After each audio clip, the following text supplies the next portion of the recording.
importance of the publications which are being released today.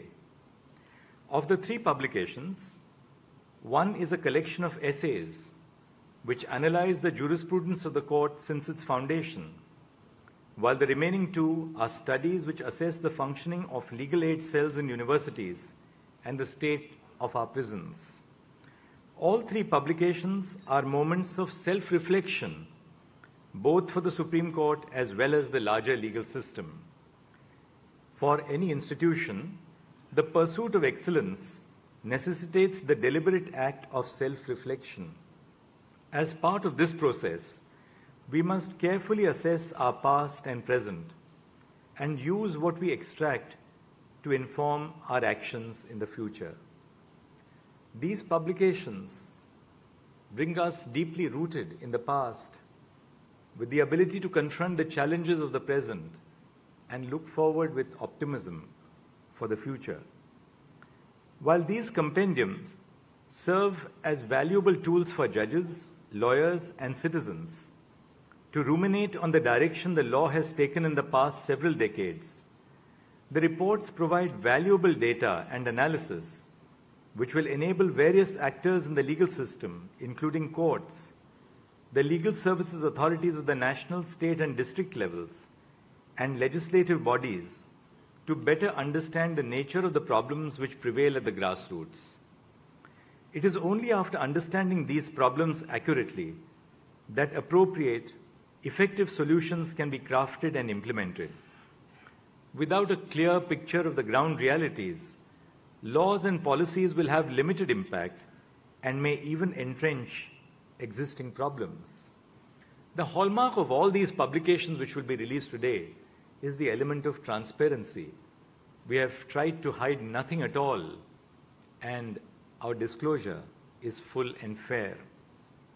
I must take this opportunity to thank the Honorable President not only for accepting our invitation to attend this function, but also for her stirring speech at the Constitution Day celebrations in 2022. On that day, the President highlighted the plight of prisoners and in particular under trials in our jails. The speech of the President kindled a conversation at the Supreme Court and culminated in one of the reports being released today.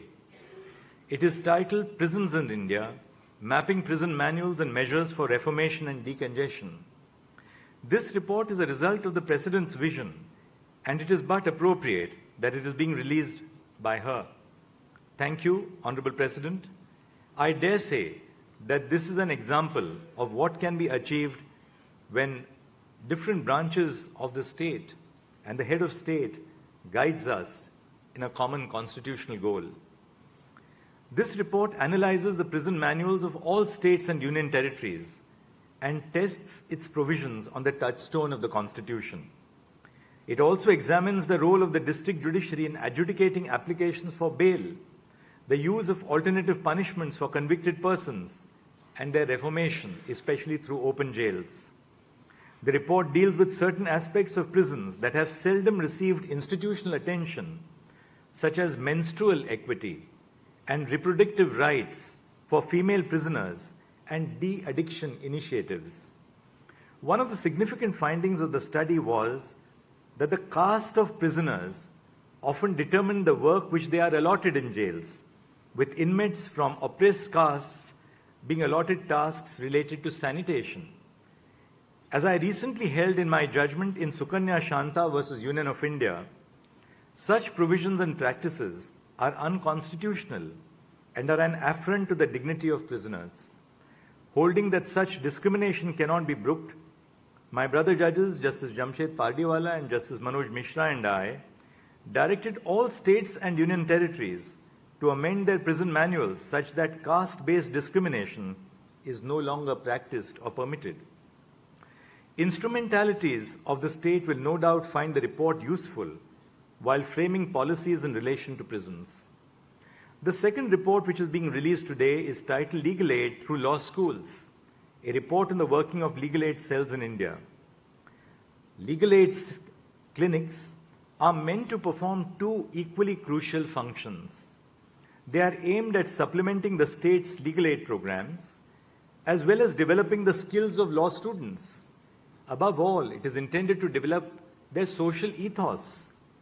In the process, it is hoped that they inculcate a sense of service to society in each generation of lawyers. It is therefore essential for the legal community to direct its attention to legal aid clinics and ensure their proper functioning.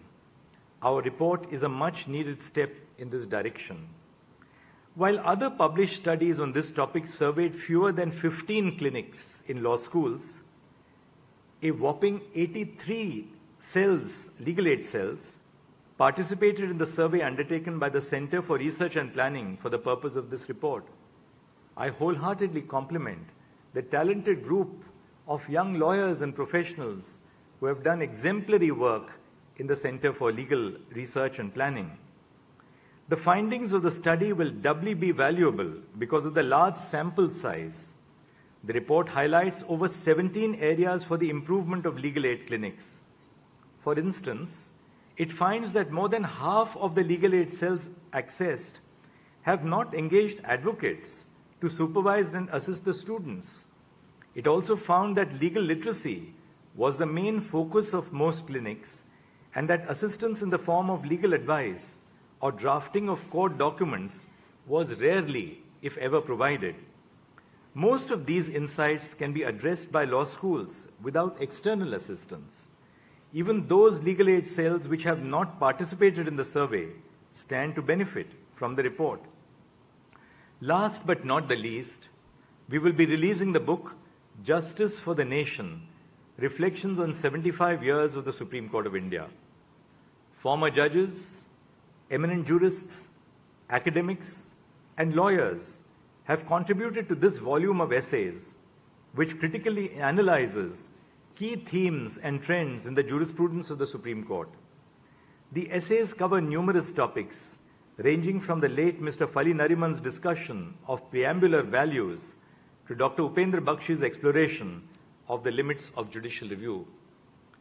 Mr. Fali Nariman turned in his report on email to me just the afternoon before fate took him away from us. A number of chapters address the evolution of different fundamental rights, from those related to gender and disability to free speech and caste. I hope, and really I'm certain, that this volume will catalyze a lively discussion amongst the public and the legal community on the role of the Supreme Court in our democracy. Before concluding, I extend my hearty congratulations to the Center for Research and Planning, the administrative staff, the support staff, and to everyone else who contributed to these publications in different capacities.